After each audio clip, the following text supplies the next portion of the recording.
Et on va essayer de commencer à étudier le livre de Bamidbar par la paracha de Bamidbar. La paracha de Bamidbar, qu'on va lire cette semaine, ouvre un nouveau livre. Alors il va falloir qu'on se pose la question de savoir pourquoi est-ce qu'il y a un nouveau livre. Qu'est-ce qui s'est passé dramatique pour qu'il y ait besoin d'avoir un nouveau livre. Alors, voilà. Et c'est sa première question. Pourquoi un nouveau livre? D'ailleurs, quand on dit que la Torah comporte 5 livres de la Torah, il faut toujours se poser la question de savoir pourquoi est-ce qu'il y a 5 livres. Et à chaque fois qu'il y a un nouveau livre, il faut se demander pourquoi. En fait, il y a très peu de changements sur le plan chronologique. Hein. On est toujours au même endroit, on est toujours à peu près aux mêmes dates, avec le même peuple, avec le même dirigeant. Tout est pareil, quoi. Pourquoi changer de livre? Alors, ça, c'est la première question. Et deuxième question, on va déposer les autres questions en lisant ensemble la paracha. On va essayer de lire la paracha. Vous allez voir, c'est très rapide. Ça tient dans ce petit carré jaune. Pourquoi? Parce que c'est pas parce qu'elle est courte, c'est parce qu'elle est une succession de listes et de décomptes. Alors, on va commencer ensemble. Vaïdaber Hachem el Moshe, Dieu a dit à Moïse, Bemidbar Sinaï. Alors, Dieu lui parle dans le Midbar Sinaï.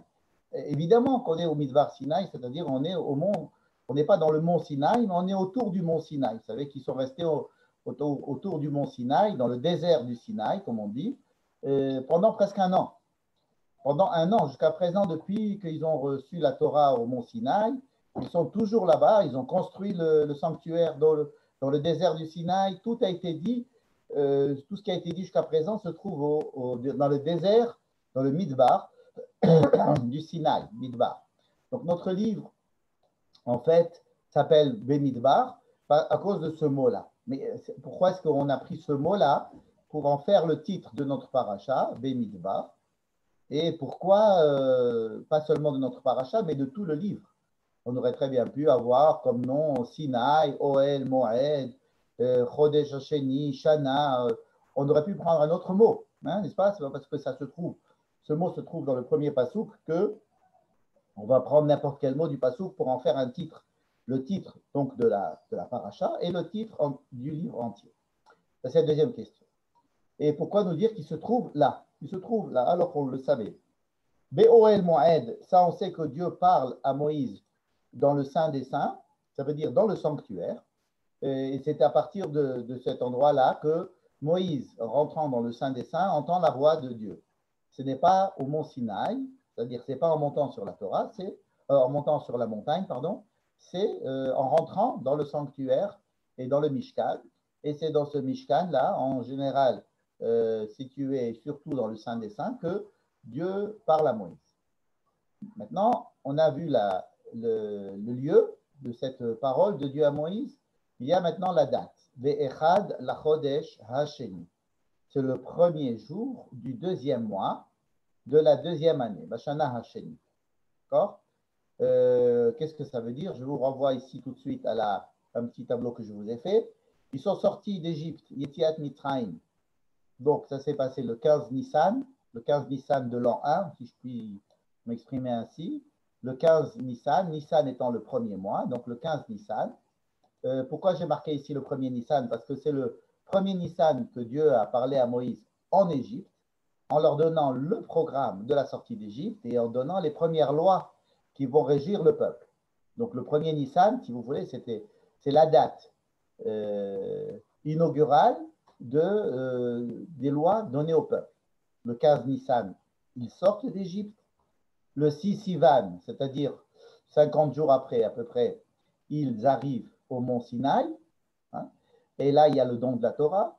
Le 6 Sivan, bon, vous savez, il s'est passé pas mal de choses. Ils ne reçoivent pas la Torah tout de suite. Ils ne la reçoivent que 3 fois 40 jours après, c'est-à-dire 120 jours après. Ils reçoivent ça le jour de Kippour, donc pas mal, 120 jours après. Et le lendemain de Kippour, donc à peu près le 11 Tishri, le 11 du 7e mois, Moïse leur donne l'ordre de construire le Mishkan et on commence à construire le Mishkan. Quand est-ce qu'on construit le Mishkan? À partir du 11 Tishri. Donc 6 mois après la sortie d'Égypte. Bon. Et ils construisent, ils construisent, ils construisent. Quand est-ce qu'ils s'arrêtent de construire? On ne sait pas trop. Mais en tous les cas, c'est certainement avant le premier Nissan de l'année suivante. J'ai appelé ça le premier Nissan 2, de l'an 2. Le premier Nissan de l'an 2, comment on sait que c'est le jour où on est sûr que tout a été déjà construit? Il y en a qui disent que ça a été fini de construire à Hanouka. Bon, peu importe les dates. En tous les cas, le premier Nissan de l'an 2, Dieu dit à Moïse que ce jour-là, il faut attendre ce jour-là pour inaugurer ce Mishkan. Pourquoi ce jour-là, le premier Nissan de l'an 2? Parce que probablement, c'est le jour d'anniversaire du premier Nissan de l'an 1 qui s'est passé un an auparavant, c'est-à-dire le premier jour où Dieu a parlé à Moïse pour donner les premières lois de la sortie d'Égypte et les lois du décompte des mois et des années. Enfin, bref, c'est une date très importante. Il faut absolument attendre cette date avant d'inaugurer le Mishkan. Voilà. Ensuite, le 8 Nissan, ça c'est ce qu'on a étudié dans le livre de Vaïkra. Le 8 Nissan, les Kohanim ont fini d'être rendus aptes à leur fonction. Et puis c'est tout. Voilà. Donc il s'est passé entre le 1 Nissan et le 8 Nissan, c'est la formation des Kohanim, c'est-à-dire 7 jours de formation des Kohanim, d'intronisation des Kohanim. Les Kohanim deviennent Kohanim et en fin de compte, Moïse, qui servait de prêtre et qui pouvait rentrer et qui faisait tout ce qu'il fallait dans le sanctuaire, donne le relais, si vous voulez, à Aaron et à ses enfants qui sont les prêtres. Voilà.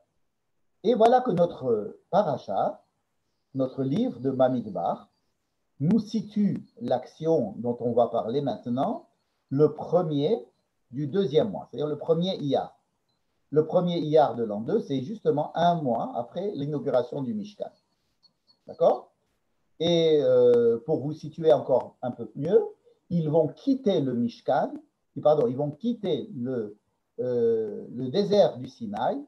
Tout le peuple va se mettre en marche pour quitter le désert du Sinaï. Ils vont se mettre en route pour aller dans la terre d'Israël le 20 Iyar, 20 jours après. Donc voilà la date que nous venons de lire dans la paracha, le premier Iyar de l'an 2. D'accord? C'est-à-dire un mois après l'inauguration du Mishkan. Alors on revient à notre texte. Donc Dieu parle à Moïse quand le premier jour du deuxième mois de la deuxième année. Donc un mois après l'inauguration du Mishkan.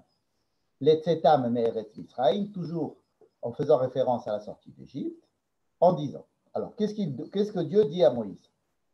C'est où est Rosh Koladat Ben Israël? Vous devez compter. Vous devez élever la tête plutôt. Sur le plan littéral, c'est plutôt élever la tête. C'est où est Rosh? Alors, on traduit ça en général par compter. Hein. On élève la tête de chacun, puis on les compte.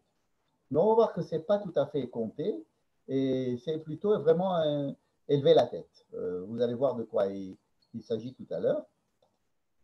Et donc, il lui demande de compter toute l'assemblée des enfants d'Israël, les Mishpechotam. Alors, qu'est-ce que c'est que les Mishpechotam? C'est-à-dire qu'il ne doit pas simplement compter les gens qui font partie du peuple d'Israël, c'est-à-dire on ne va pas arriver à un chiffre total seulement, mais il va falloir compter les familles, c'est-à-dire que chaque personne va être attribuée à une famille et on va savoir combien de gens font partie de cette famille et ces familles composent une tribu et chaque tribu va être décomptée. Donc chaque personne, on va faire, si vous voulez, un cadastre où il y aura marqué pour chaque personne son nom, le fait qu'il appartienne à une famille, et cette famille appartient à une tribu. Comme on sait, il y a 12 tribus. Alors, les Mishpechotam, c'est-à-dire à leur famille, les Bet Avotam. Bet Avot, c'est encore plus précis qu'une famille, c'était vraiment la famille encore plus, la famille la plus stricte, le noyau familial. Bemispar Shemot, alors ça, ce sont deux mots qui sont un petit peu antagonistes l'un de l'autre. Bemispar, ça veut dire avec des chiffres. Shemot, avec des noms. C'est-à-dire en donnant à chacun un nombre et un nom. Bemispar, Shemot. C'est-à-dire que l'on va compter des noms. On ne va pas compter des personnes. En fait, on ne va pas numéroter les gens, mais on va compter les noms de chacun. C'est-à-dire que chaque personne conserve son nom, c'est-à-dire sa personnalité, c'est-à-dire le fait qu'il soit unique au monde, et pourtant on va les compter. Bemispar Shemot, Kol Zachar, on va compter les mâles, les Gulgelotam par tête, chacun par sa tête. Bien. Donc ça fait pas mal de mots dans ce passouk-là qui nous indiquent ce qui va se passer. Mimben Esrim Shana Vamala, à partir de l'âge de 20 ans, ils ne sont pas comptés avant de 20 ans. Kol Yotzet Tsava Israël, tout celui qui. Alors, Yotzet Tsava, le mot Tsava aujourd'hui en hébreu veut dire l'armée. L'armée, c'est Tsava. Mais il n'est pas sûr que le mot Tsava ici veuille dire uniquement l'armée. Ça peut être l'armée, mais il n'est pas sûr que ce soit que l'armée. Ça peut être, selon certains commentateurs, un rassemblement de gens qui sont rassemblés pour faire une certaine fonction. Par exemple, on sait qu'il y a la tribu de Lévi qui ne va pas à l'armée, qui est dispensée du service militaire, et pourtant, ils ont des fonctions au niveau du temple, et ils vont s'appeler Tsava aussi. Tsava, Tsva Avoda. Donc, vous voyez que le mot Tsava ici ne veut pas forcément dire on va les compter pour faire une armée. Tout celui à partir de 20 ans qui va sortir à l'armée. Ben non, tout celui de 20 ans qui va faire partie du peuple. Et puis là, on ne donne pas d'âge limite supérieur. Il faut avoir 20 ans minimum, mais il n'y a pas d'âge supérieur limite. Or, vous savez que pour aller à l'armée, il y a une date, un âge limite. On ne va pas prendre une personne de 120 ans pour aller à l'armée. En général, ce sont des personnes qui sont en âge de faire l'armée. Mais il n'y a pas ici de date, d'âge supérieur. Ce qui nous fait penser qu'il ne s'agit pas d'armée. Il s'agit de rentrer à l'intérieur des fonctions d'un juif dans son peuple. Voilà. Alors vous allez me dire, mais quelle est la fonction d'un juif dans son peuple? C'est d'abord de savoir qu'il fait partie du peuple et que sans lui, le peuple manque de quelqu'un.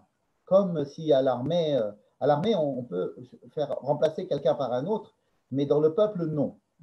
Alors, Tifkedu Otam, vous devez les compter. Alors, Tifkedu, le mot Tifkedu, ça veut dire compter, mais ça ne veut pas dire compter uniquement.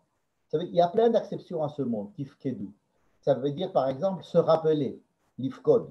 On se rappelle de chacun, c'est-à-dire qu'on élève la personne au niveau de la conscience, d'abord de sa conscience à lui, de la conscience de celui qui compte et surtout de la conscience du peuple. On rappelle au souvenir du peuple l'existence de cette personne. Alors, c'est ça compter ici. Ce n'est pas Tisperu, c'est Tifkedu. Bon, les Tiv Otam. Tiv Otam, ça veut dire chacun dans son rayon de fonction.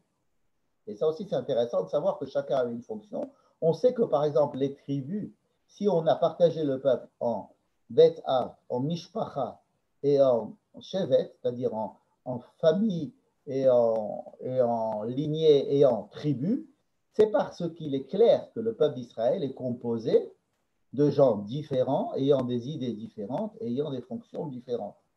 Donc, il est normal que chacun ait sa tsava et sa fonction. Chacun doit conserver sa particularité et chacun doit rester dans sa tsava. Qui c'est qui fait le décompte? Qui c'est qui est en charge de ce décompte? Donc, il y a Moshe, évidemment, puisque c'est lui qui reçoit l'ordre, mais il faut adjoindre aussi Aaron, Atav et Aaron, toi et Aaron, mais aussi, et avec toi et Aaron, ils devront être présents, Ish, Lamaté. Qu'est-ce que ça veut dire quoi? Ish, Lamaté. Vous prendrez une personne par tribu. Maté, c'est tribu. Ish, Rosh, Levet, Avotav, vous. C'est chaque homme qui va être président de la tribu. Qui sont ces gens-là? Ces 12 personnes qu'il va falloir prendre avec nous pour pouvoir compter le peuple. C'est Dieu qui va les désigner. Ve'ele Shemot ha'anashim. Voici les noms des gens qui vont être présents avec toi et Aaron pour pouvoir faire ce recensement du peuple. Ve'ele shemot ha'anashim asher ya'amdu itechem.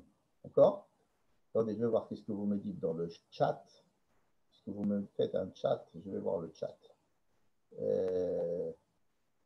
Les femmes ne sont pas comptées, bien qu'elles continuent. Oui, oui, bon, on ne va pas rentrer dans l'histoire des femmes et des hommes.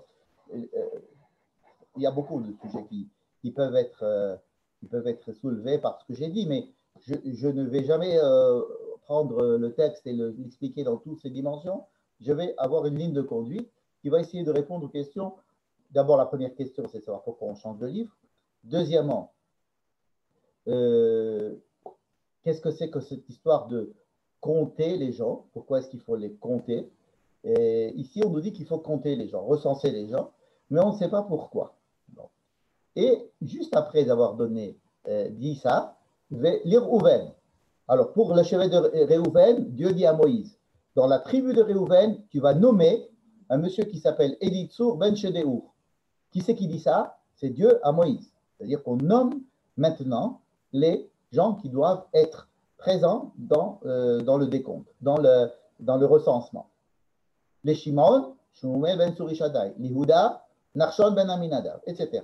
Donc il y a ici une énumération des 12 chefs de tribu nommés par Dieu. Je vous rappelle que nous nous trouvons, d'après le texte, le premier jour du deuxième mois de la deuxième année. N'est-ce pas? On est bien d'accord. Ensuite, après avoir donné cette liste de noms qui seront donc désignés comme étant les chefs de tribu, on les prend et on commence à compter. Et alors on compte et on voit que les enfants de la tribu de Réhouven, il a tel et tel. Il se trouve qu'il a tant de personnes. Par exemple, il a 46 500. Voilà. Réhouven a 46, etc. On va continuer à chaque tribu, on va donner le résultat du décompte de chaque tribu. C'est pour ça qu'on va aller vite. Et à la fin de ce chapitre-là, le premier chapitre, Dieu dit à Moïse, attention, les Lévis, tu ne les comptes pas. Maté Lévi, c'est-à-dire la tribu de Lévi, elle n'a pas de chef de tribu ici, ou alors on peut considérer que Moïse est le chef de la tribu de Lévi, ou alors Aaron est le chef de la tribu de Lévi. En tous les cas, il ne faut pas compter les gens de Lévi. Pourquoi? Il donne la réponse. Les Lévis sont réservés au service du temple. Voilà. Et donc, comme ils sont réservés au service du sanctuaire, du Mishkan, tu ne dois pas les compter. Deuxième chapitre, Dieu parle à Moïse et lui dit, non seulement maintenant on les a comptés, mais il va falloir que tu places, que tu partages en fait toutes ces 12 tribus en 4 groupes de 3 tribus. Il y aura 3 tribus au nord, 3 tribus à l'est, 3 tribus à l'ouest, 3 tribus au sud. Et chacun aura un drapeau, dégué, un diglo. Vous voyez qu'ici, on n'est pas pour l'unité du peuple où on va uniformiser tout le monde. Au contraire, on va donner sa spécificité à chaque tribu en la plaçant dans un endroit bien précis avec un drapeau. Et chacun aura un drapeau. Et il y aura donc un groupe de 3, 3, 3 et 3, avec un chef de groupe. Hein. Il y aura, par exemple, à l'est, Yehuda, qui sera le chef de son groupe, n'est-ce pas? Et etc. Et les Lévis ne font pas partie, si vous voulez, de cette répartition. Les Lévis seront eux-mêmes placés encore plus près du sanctuaire. Alors, pour vous dire que les 4 groupes sont situés autour du sanctuaire. C'est-à-dire le sanctuaire est au centre. Autour du sanctuaire, il y a un cercle de Lévi. Alors, les Lévis ont 3 familles, plus Aaron et Moshe. Donc, ça fait, si vous voulez, 4 familles. Les enfants de Lévi sont 3 familles, puisque Lévi, le fils de Jacob, avait 3 enfants. Ça tombe bien, 3 enfants, et Aaron et Moshe. Donc, ça fait un premier cercle. Et dans un autre cercle plus large, on a les tribus d'Israël, 3, 3, 3, 3. Et ça va être le sujet du deuxième chapitre. Et on recommence à nous dire qui est là et qui est le chef de la tribu, etc. et on va les recompter en disant combien il y a de gens dans cette tribu, combien ça fait de gens en tout, dans ces trois tribus, combien il y a de gens, etc. Vous voyez que ce sont des listes de noms, de nombres et de placements. Et c'est un deuxième recensement, en fait. Et on arrive au chiffre total. Je vous l'ai écrit ici en chiffre arabe, 603 550. En fait, Shesh meot elef ou Shloshet alafim vachamesh meot vachamishim. Vous voyez, c'est assez précis. À 50 près, on est à 10 près, donc on est à 603 550. C'est au moins 600 000. Pourquoi je dis c'est au moins 600 000? Parce qu'on sait qu'à chaque fois qu'il y a quelque chose d'important qui doit se passer avec le peuple d'Israël, il faut un minimum de 600 000 hommes de plus de 20 ans. En tous les cas ici. La création de l'État d'Israël s'est faite quand il y avait 600 000 juifs déjà en Israël. Quand il y avait un recensement, on savait qu'il y avait 600 000 en Israël, en 1948. Donc, ce 600 000 est un chiffre auquel il faut toujours arriver pour pouvoir faire quelque chose d'important. Pour sortir d'Égypte, ils étaient 600 000. Quand il va falloir rentrer en Israël, il faut attendre encore qu'il soit 600 000. Pourquoi attendre encore? Parce qu'il y a eu des morts. Il y a eu beaucoup de morts pendant ces 40 années et il a fallu attendre qu'on redevienne 600 000, pas 603 550, mais à peu près 601 000. Et c'est à partir de 600 000, on peut rentrer en Israël. Donc voilà, on nous donne le chiffre total, mais on nous a donné aussi les chiffres intermédiaires sans arrêt. Qu'est-ce que nous dit le chapitre numéro 3? On nous reparle encore des Lévites. Tu vas prendre les Lévites et tu vas les nommer au service du Mishkan. Et il va expliquer comment on fait, qui sont ces Lévites. Parce que jusqu'à présent, on n'a pas dit que les Lévites étaient une tribu extrêmement liée au service du sanctuaire. Pour l'instant, on n'avait parlé que des Kohen, que des prêtres. Et là, ça va être les Lévites. Et alors, dans ce chapitre, il va être question de savoir quelle est la légitimité des Lévites. Pourquoi est-ce que les Lévites sont pris? En fait, ils vont remplacer les Bechor, c'est-à-dire les premiers-nés. C'est-à-dire que Dieu dit, a priori, tout le peuple d'Israël est considéré comme mon peuple aîné. Béni Bechori Israël. C'est ce qui a été déclaré à Pharaon en Égypte. Bon. Mais en fait, dans chaque famille, il y a un enfant aîné. Et cet enfant aîné était, si vous voulez, l'aîné de l'aîné, c'est-à-dire le plus sanctifié, si vous voulez, représentant le peuple. Et si vous imaginez, par exemple, prendre tous les aînés de tout le peuple, on aura une représentation assez démocratique et à la proportionnelle parfaite de tout le peuple, n'est-ce pas? Mais Dieu en a décidé différemment, peut-être à cause de la faute du veau d'or. En tous les cas, les Lévites vont être pris à la place de ces aînés. Donc, on va compter les Lévites, on va compter les aînés, et ensuite, on va dire les Lévites remplacent les aînés. En fait, il y a un petit peu trop d'aînés, donc ils vont payer 5 shekels pour se racheter, si vous voulez, et on donnera cet argent en Cohen. Donc, la différence du nombre entre les premiers-nés et les Lévites, ça va être 5 shekels que l'on donnera au Cohen pour acheter, si vous voulez, comme on fait jusqu'à présent pour racheter un premier-né du Cohen. Et donc, on fabrique donc cette tribu de Lévi comme étant issue du peuple. Et là, vous comprenez pourquoi elle est issue du peuple. Bien que ça soit une tribu à part, tout ce chapitre va nous enseigner que les Lévis sont là à la place du peuple, sont là à la place de l'aîné de chaque famille du peuple. C'est très important, vous allez retenir ça pour tout à l'heure. Ensuite, on va nous dire de les compter, ces Lévis.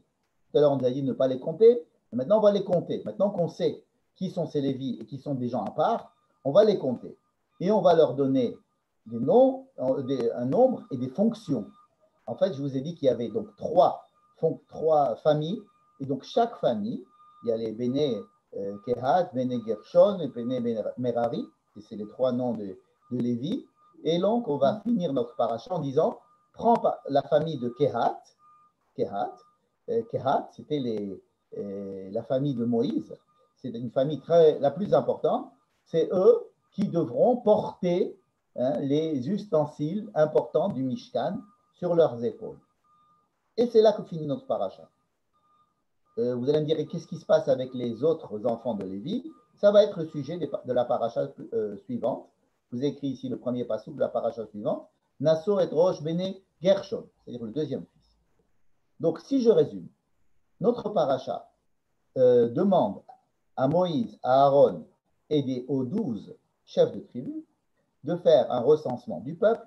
On se trouve le premier jour du deuxième mois de la deuxième année et le recensement, combien de temps il dure? On ne sait pas, mais ils ont le résultat tout de suite.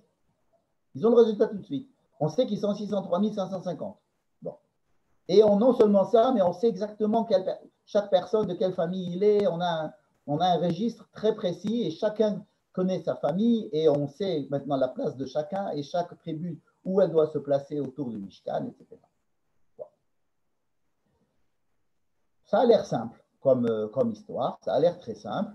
Dieu demande à Moïse de faire un décompte et un recensement du peuple. Pourquoi? On ne sait pas. Il y a pas. En tous les cas, ce n'est pas écrit. On ne sait pas pourquoi est-ce que Dieu demande à Moïse et à Aaron et aux chefs de tribu de faire ce recensement.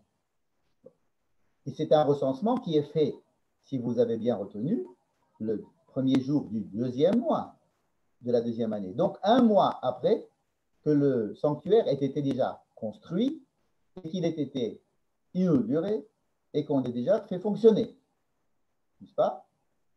Puisqu'on est un mois après. Donc, certains pourraient dire, écoutez, maintenant que le Mishkan fonctionne, Dieu il se dit, tiens, maintenant je veux compter mon peuple que j'aime tellement. Ça c'est Rashi. Rashi, chaque fois qu'il commence un livre, il dit que Dieu aime tellement son peuple qu'il ne se passe pas de les recompter, et de les compter, et de les recompter. Bon.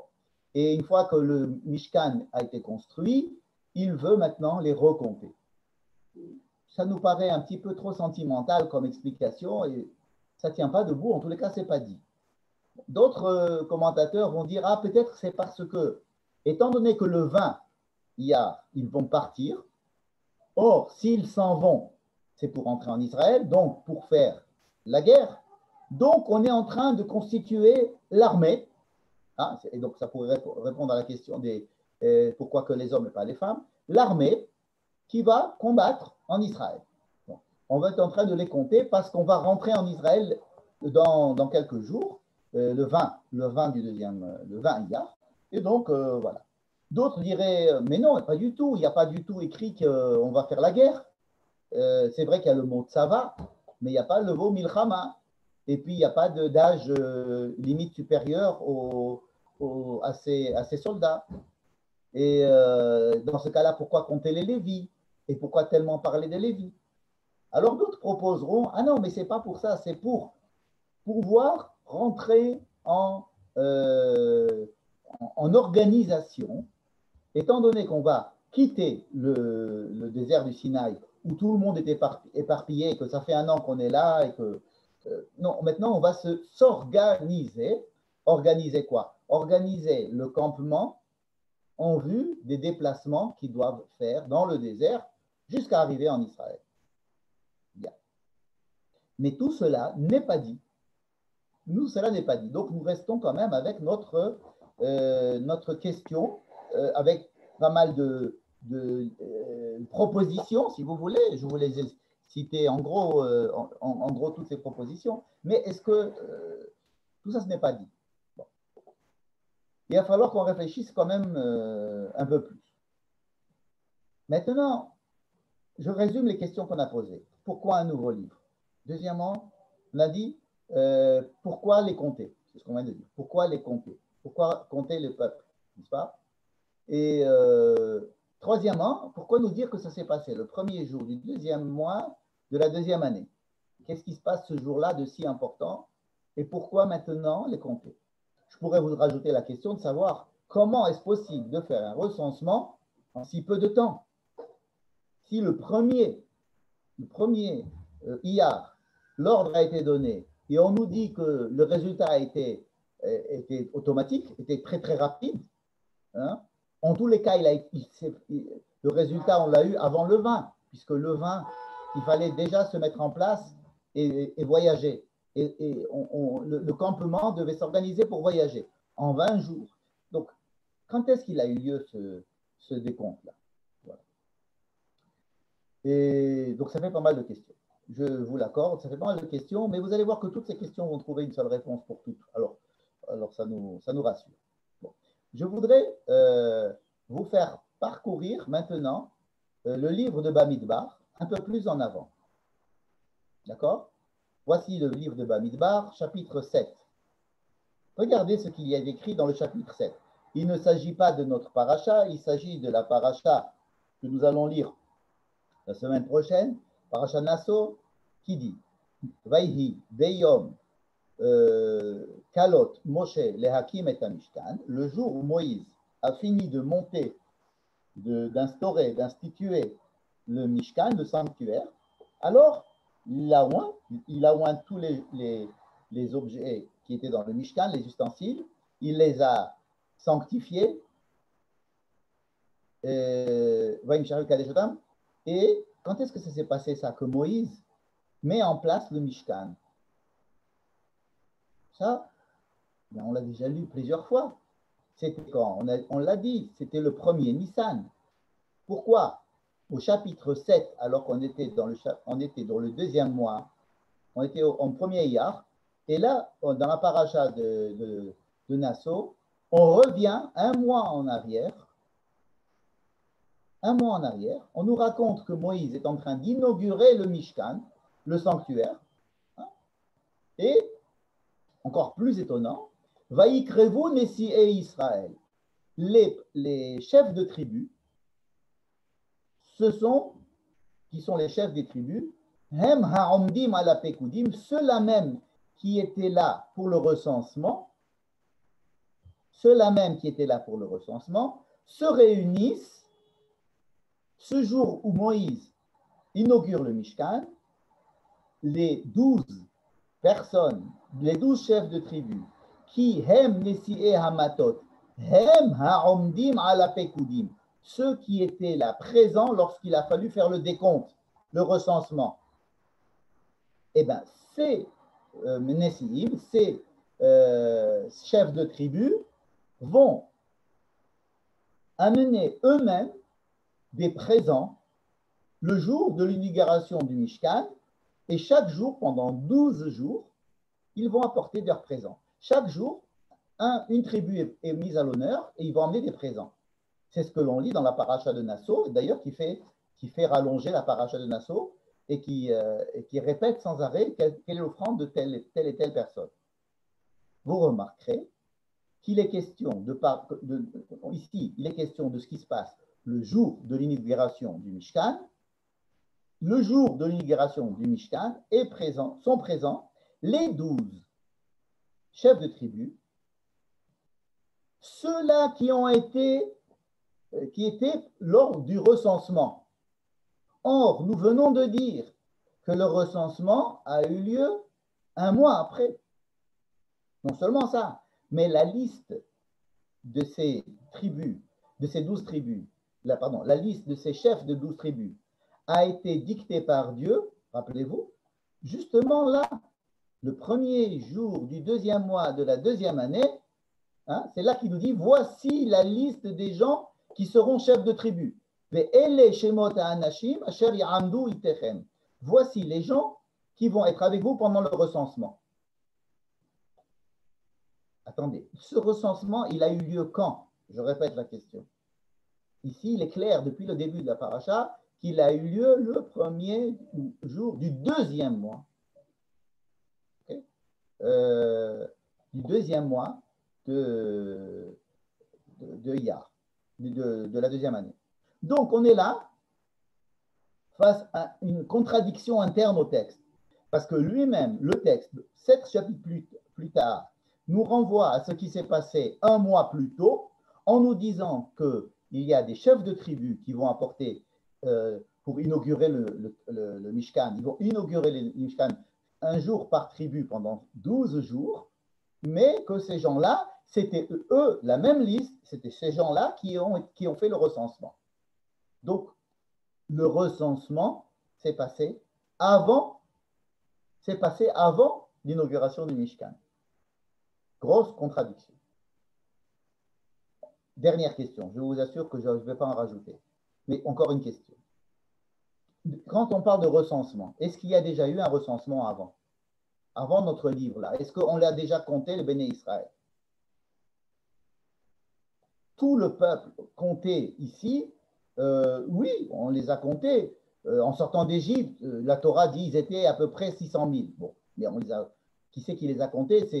C'est la Torah qui les a comptés. C'est Dieu, je ne sais pas qui c'est qui les a comptés, mais il n'y a pas de... On n'a pas fait un recensement, on n'aura pas fait des... Il n'est pas raconté, en tous les cas, qu'il y a un recensement. Mais rappelez-vous de la paracha dans Shemot. Dans Shemot, c'est-à-dire le livre de l'Exode, c'est-à-dire il y a très longtemps, Dieu dit à Moïse, lorsque tu décompteras, et Tissa et Roche, vous voyez, c'est lever la tête, lorsque tu décompteras les enfants d'Israël, l'ifkoudehem, toujours pareil, il faut que chacun donne un demi-shekel. Vous connaissez bien l'histoire. Et tu vas compter ces demi-shekels, et comme ça, tu vas savoir le nombre de gens qu'il y a dans le peuple. Si un jour, tu as envie de les compter. Bon. Et est-ce qu'ils les ont comptés? Ce n'est pas écrit. Par contre, on sait qu'ils ont construit le Mishkan. Et regardez une phrase qui est assez intéressante. Lorsqu'ils ont fini de construire le sanctuaire, donc bien avant le premier Nissan, ils étaient en train de construire le sanctuaire, on nous dit qu'ils ont combien d'ustensiles, combien de choses ont été dépensées pour construire le sanctuaire. Alors on dit, en or, ça a valu tant d'or. Et en bronze, il y a eu tant de dépenses en bronze. En tissu, voilà tout ce qu'on a dépensé. Et en argent, on a ramassé tant d'argent et qui, multiplié par 2, nous indique le nombre de gens. Les shesh meot elef ushloshet alafim vachamesh meot vachamishim. Donc, on est là en train de construire le Mishkan. On a fini de construire le Mishkan et on nous dit, vous savez, comme ça, par derech hagav, a posteriori, eh bien, vous savez qu'on a compté les gens parce que chacun donnait un demi-shekel. Et combien ils étaient? 603 550. Ah, le même chiffre exactement. Qu'est-ce qu'on a fait avec ces demi-shekels d'argent, des pièces en argent? Avec cet argent, ils ont construit ce qu'on appelle les adanim. Ce sont des socles en argent pour construire le Mishkan. Donc voilà que nous apprenons, grâce à ce verset-là, qui se trouve dans le livre d'Exode, chapitre 38, verset 26, qu'il y a eu, oui, un recensement. Mais ce recensement n'avait pour but que de ramasser de l'argent vraiment, des pièces d'argent, pour pouvoir construire le Mishkan. Et donc le Mishkan était construit, et donc c'était pas n'importe quelle pièce dans le Mishkan, mais c'était les socles dans lesquels on faisait rentrer les grands poteaux en bois qui faisaient les clôtures, qui délimitaient le Mishkan. Et Vaihi me'at kikar kesef la tseket et adne hakodesh, on a fabriqué donc ce qu'on appelle les adanim, ce sont ces socles-là. Alors, résumons. Il y a eu, oui, un recensement. Ce recensement a eu lieu avant. Quand il a eu lieu? Il a eu lieu entre le 11 Tishri et le 1er Nissan. C'est ici qu'il y a eu le recensement.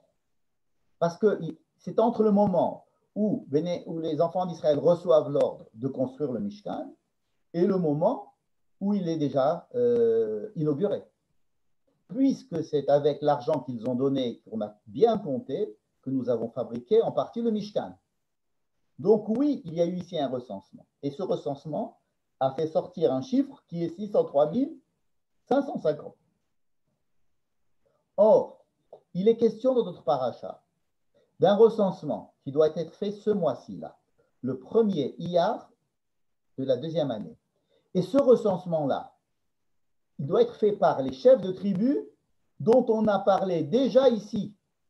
Et on nous dit que déjà ici, on les connaissait, puisqu'ils étaient ceux qui avaient fait le recensement. Mais l'ordre donné par Dieu de faire le recensement, il est décrit comme étant ici. Vous voyez la difficulté? Non seulement ça, mais il se trouve que ce deuxième recensement, je mets deuxième entre guillemets, son résultat, c'est 603 550 exactement. On est arrivé au même chiffre, 603 550. Combien de temps est passé entre le premier recensement et le second? Peut-être 6 mois. Disons entre Tishri et Iyar, à peu près 6 mois. Puisque le recensement s'est passé ici, alors il a pu prendre plusieurs mois. Entre le mois de Tishri et le mois de Nissan, c'est-à-dire entre Kippour et Pessah, on a pas mal de temps pour compter les gens. Et là, on connaît très bien les gens qui vont les compter, qui vont être responsables du recensement, puisqu'on a le nom des 12 tribus qui est donné ici. Donc, en fin de compte, ce qu'ils nous disent dans la paracha ici, c'est quoi?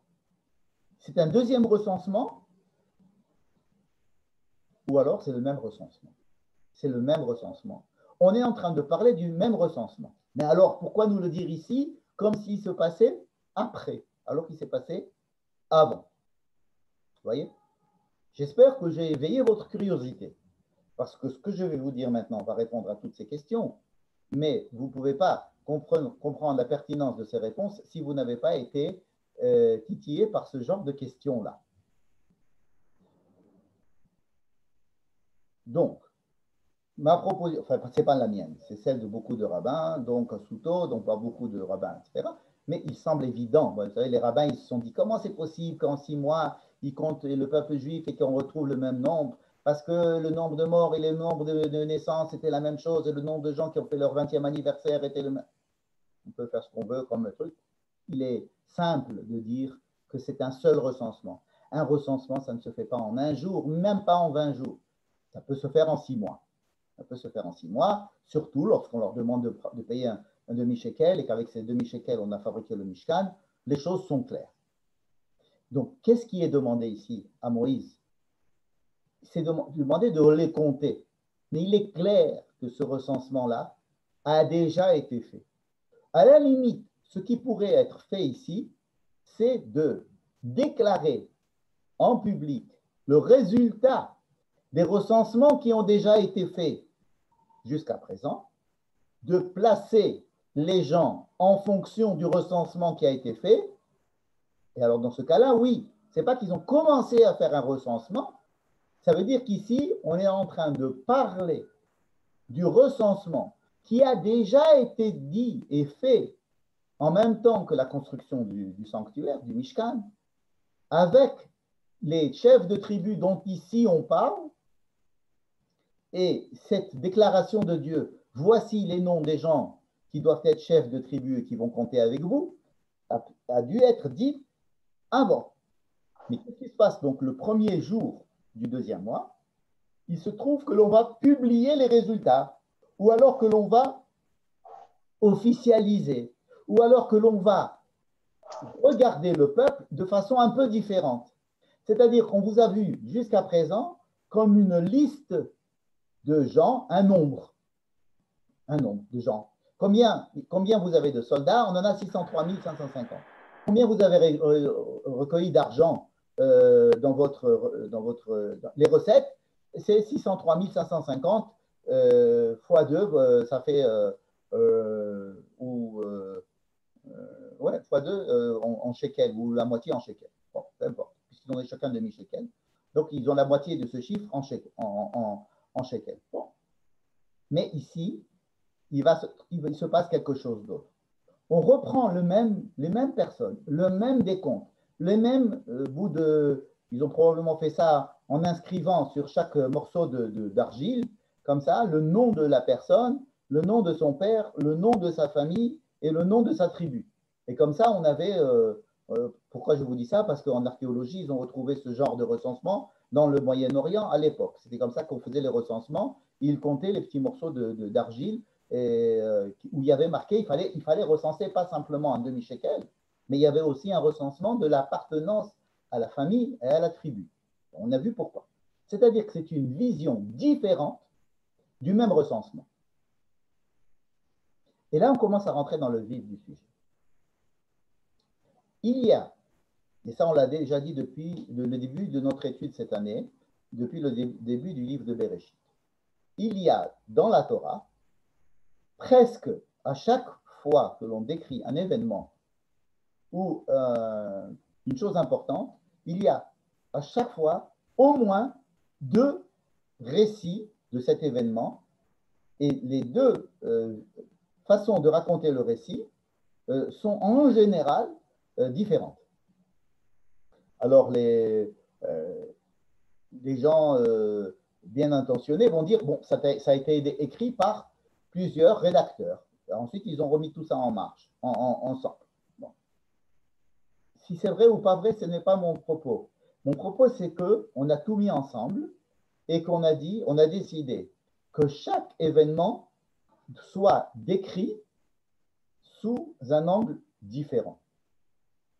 Pour bien mettre en valeur cet angle-là, que faire comme si c'était le seul angle, c'est-à-dire bien mettre le focus sur cet angle de vue et décrire toutes les implications de cet angle de vue, et ensuite passer à la description de ce même événement, mais sous un autre angle de vue, afin de développer cet nouvel aspect et ses conséquences. En fait, la Torah, c'est un ensemble de points de vue différents de même événement pour montrer la complexité de chaque événement. C'est-à-dire, au contraire d'une doctrine bien établie, où on vous raconte une histoire avec une manière de penser, la Torah est là en train de donner des éclairages différents sur un même événement pour nous décrire la complexité de chaque événement. Et de faire à chaque fois comme si un événement, il ne fallait pas simplement dire « Ah oui, on peut le voir comme ça, mais aussi on peut le voir comme ça ». C'est qu'on ne le voit que comme ça. Et on voit toutes les implications et tous les tenants et tous les aboutissants de cet événement vu sous un certain angle. Ensuite, on prend le même événement sous un autre angle et on le décrit avec ses tenants et ses aboutissants et ses conséquences. Et ensuite, une troisième fois.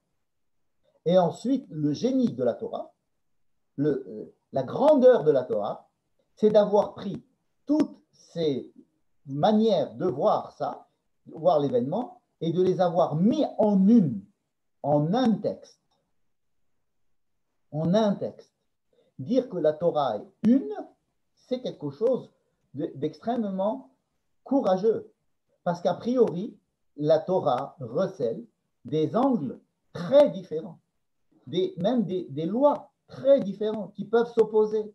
Parce qu'on a l'impression que c'est comme si on décrivait vraiment la vérité, si vous voulez. Il n'existe pas la vérité. La vérité ne peut être appréhendée que par la description de certaines vérités. Et en voyant certaines vérités, nous avons peut-être une approche de ce qui pourrait être la réalité, mais dire que la réalité, c'est ceci, vu sous cet angle, un point, c'est tout, non. C'est le contraire de la Torah. Quand on vous entendait dire « la Torah a dit que hein, », c'est que la personne n'a pas lu toute la Torah. Parce que la Torah dit peut-être aussi le contraire ailleurs. Et le génie juif, ça a été de prendre tous ces textes et de les mettre en un seul livre. Et si on dit que tout le texte a été dit par Moïse du mont Sinaï, c'est pour dire que tout fait partie d'une même chose. Ce n'est pas pour nous dire, ah oui, les gens de gauche pensent comme ça, puis les gens de droite pensent comme ça. Donc, pensez ce que vous voulez, vous pouvez penser comme ça ou comme ça, toutes les façons, il y a plein d'idées, bref, postmoderne. Non, ce n'est pas de ça qu'il s'agit. C'est de dire, je prends tout et j'en fais un tout, et à moins de me casser la tête pour essayer de comprendre de quoi est composée la réalité. Et de la même manière, on va prendre le peuple, qui va représenter toutes les manières d'être homme.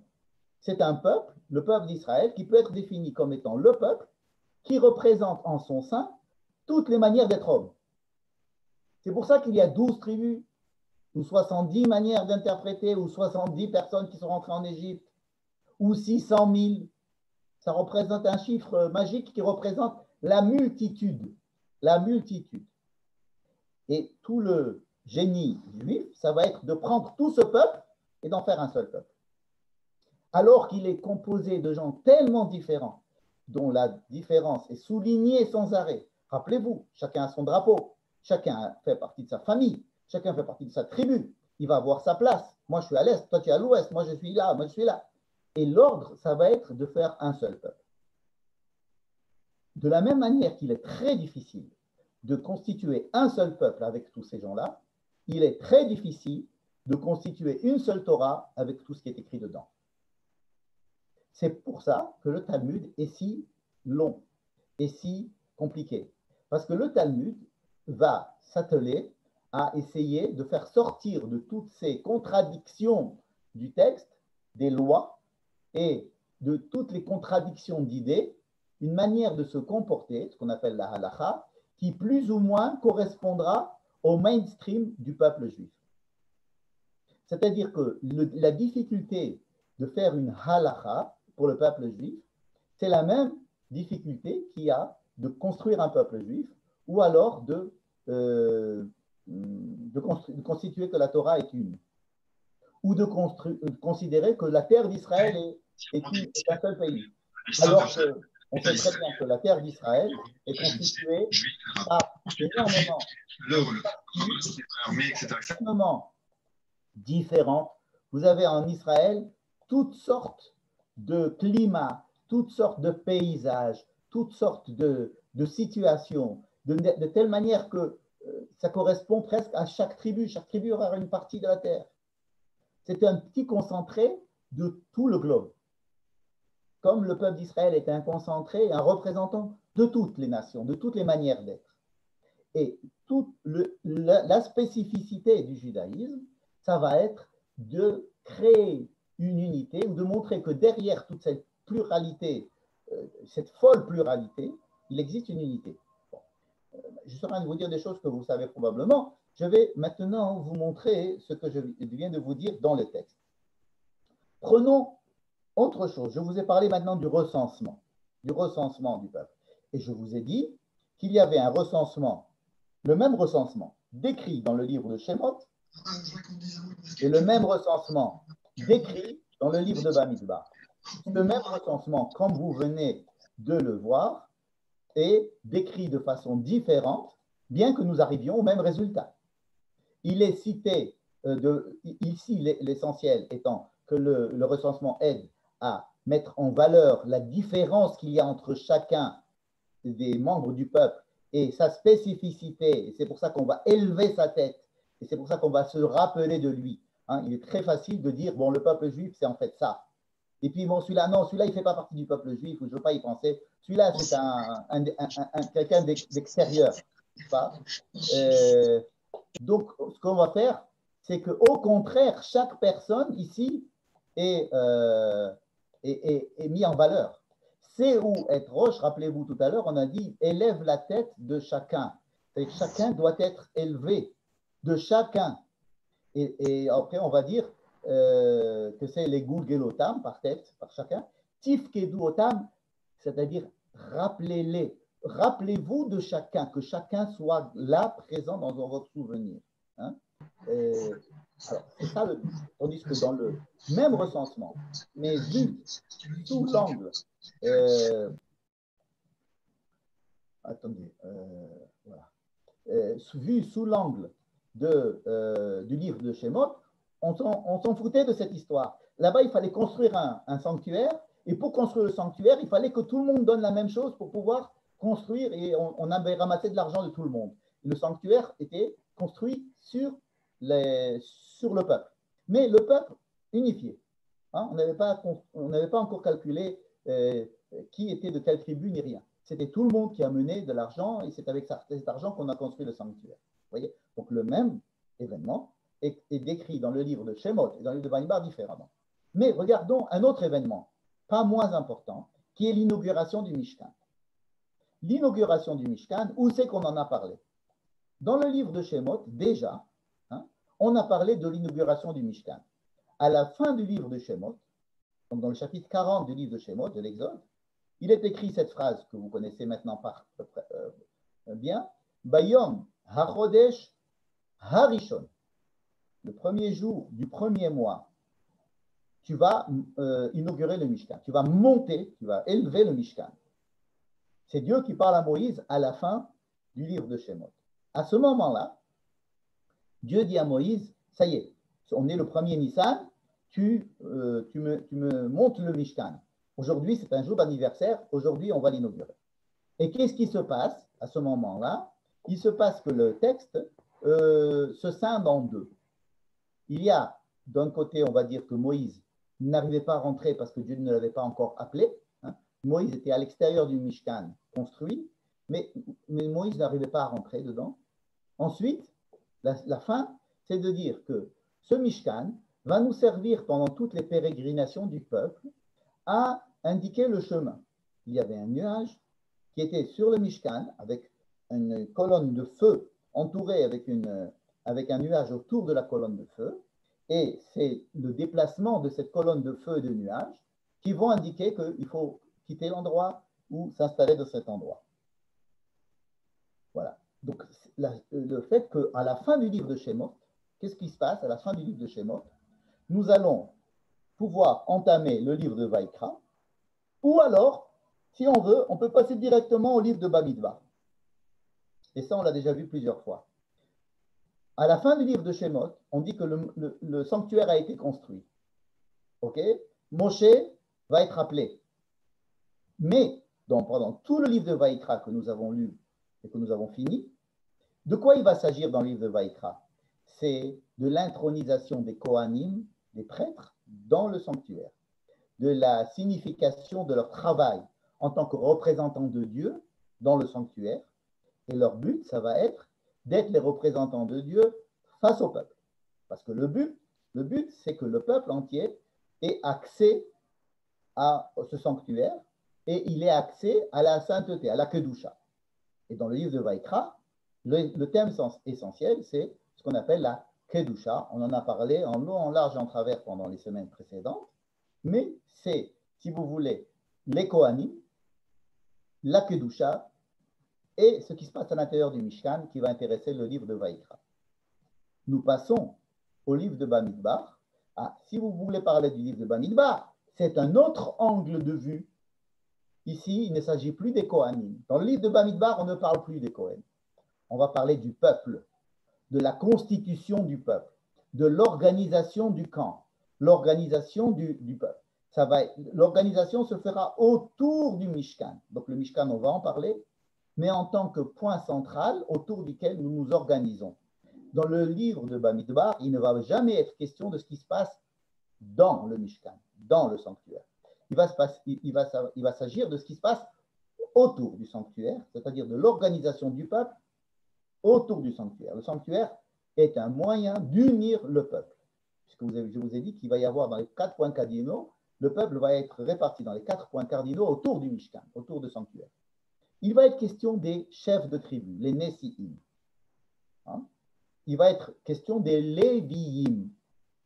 Mais les Lévi'im ne sont pas des représentants de Dieu. Les Lévi'im, qui sont-ils? On l'a dit tout à l'heure. Les Lévis sont des représentants du peuple, au service des Kohen, au service de Dieu.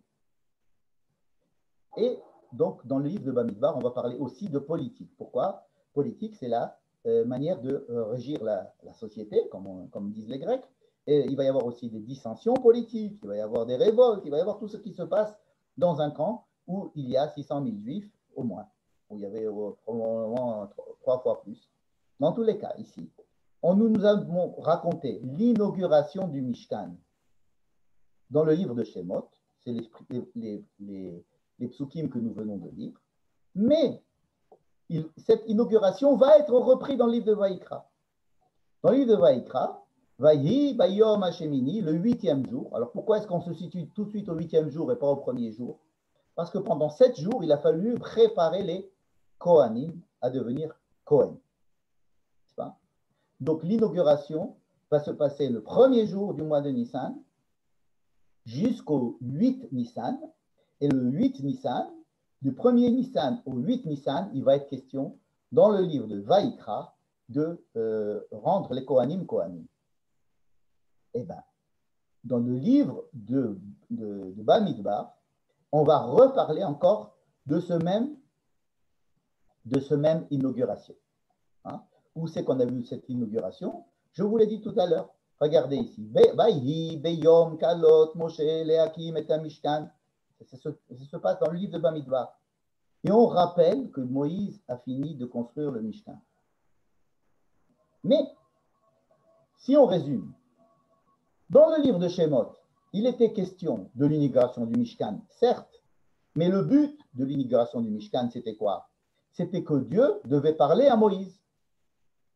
Dans le livre de Vaïkra, on va reparler de ce même événement, l'inauguration du Mishkan. Mais cette inauguration est faite pour les Kohanim, avec les Kohanim, et elle va durer 8 jours, parce que c'est le temps des Kohanim, des prêtres. Dans le livre de Bamidbar, on recommence à parler de ce même événement qui est l'inauguration du Mishkan. Par contre, là, il ne va pas du tout être question ni de Moïse, ni des Kohanim.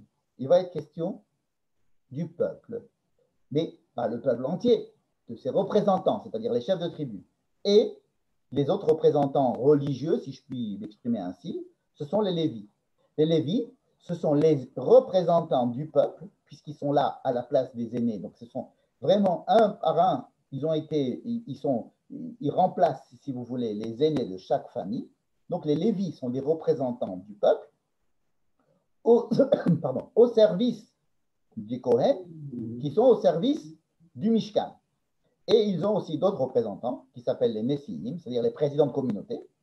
Donc, il y avait déjà à l'époque cette notion de président de communauté et rabbin, si vous voulez. Il y avait les Nessiim et les Léviim. Et le livre de Bamidbar va nous raconter l'inauguration du Mishkan comme si on n'avait rien su de tout ce qui se passait dans le livre de Vaïkra à propos de l'inauguration du Mishkan. Et comme si on ne savait rien de ce qui s'est passé dans le livre de Shemot. Chaque livre va nous raconter le même événement qui est l'inauguration du Mishkan sous son angle à lui et que sous son angle à lui. C'est impressionnant.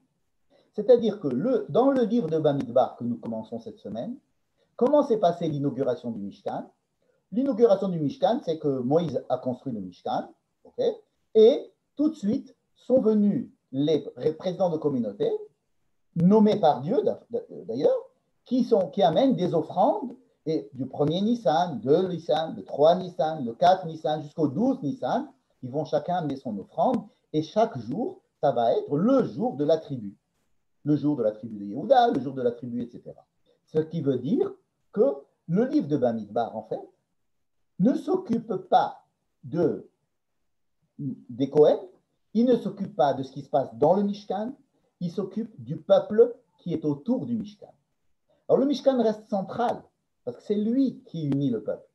Mais le livre de Bamidbar, c'est le livre de la description de l'organisation du peuple, tout simplement. Donc, c'était un autre événement qui va être raconté, celui dont je vous ai parlé tout à l'heure, l'événement du recensement. Comment est-ce que le recensement va être décrit dans ces 3 livres? Dans le livre de Shemot, le recensement, il va être rapide, il va être décrit de façon rapide, parce qu'on ne s'intéresse pas au peuple. En fait, on s'intéresse simplement à l'argent qu'ils ont amené le peuple, parce qu'on va s'intéresser à la construction du sanctuaire. Donc, on s'intéresse au peuple simplement comme étant des donateurs d'un demi-shekel chacun, et en étant sûr que le sanctuaire va être fait avec l'argent public de façon égale, et c'est tout. Moïse étant le représentant spirituel du peuple, le Mishkan étant construit par le peuple, l'essentiel dans le livre de Shemot, c'est que Moïse puisse recevoir la parole de Dieu dans le Mishkan.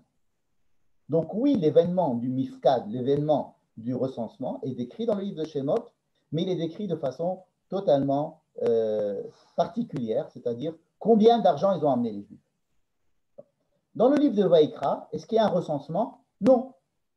Pourquoi il n'y a pas de recensement dans le livre de Vaïkra? Pourquoi est-ce que ce même recensement n'est pas décrit dans le livre de Vaïkra? Tout simplement parce que ce n'est pas le sujet du livre de Vaïkra. Vaïkra ne s'occupe pas de savoir ce qu'il y a en dehors du Mishkan, en tous les cas pas en tant qu'organisation de la société. Ils donnent des lois pour que les personnes qui sont à l'extérieur du Mishkan soient kadosh, et que c'est mal traduit saint, qu'ils soient saints, nous apprendre la sainteté qu'il faut apprendre du Mishkan. Ça veut dire comment est-ce que les gens doivent être, comment ils doivent fabriquer, si vous voulez, une société sainte en s'inspirant de la sainteté qu'il y a dans le sanctuaire. Mais on ne va pas s'occuper de l'organisation politique du peuple. Donc, il n'y a pas, le recensement n'est pas relaté.